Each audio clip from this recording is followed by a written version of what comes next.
gearheads, welcome back to the channel. Today, we're diving deep into a phenomenal machine, a testament to Bugatti's design prowess and engineering marvel, the 2024 La Voiture Noire W16.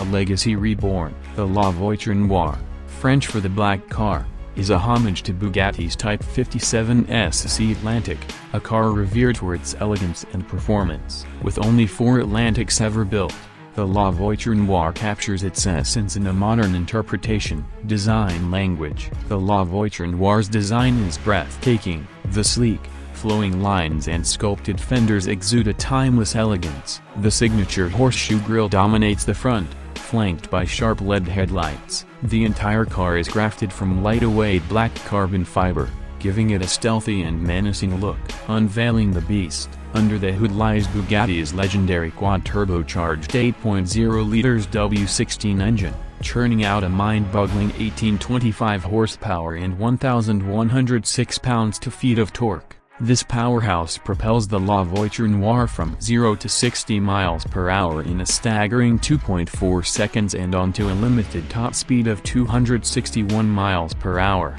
A collector's dream. The La Voiture Noire is a masterpiece of automotive engineering and design, but with a price tag of around $18.7 million, it's definitely a collector's dream. Only one unit was ever built, making it an even more exclusive and coveted machine. So, what do you think of the 2024 Bugatti La Voiture Noire W16? Let me know your thoughts in the comments below. And if you like hypercars, don't forget to like and subscribe for more content.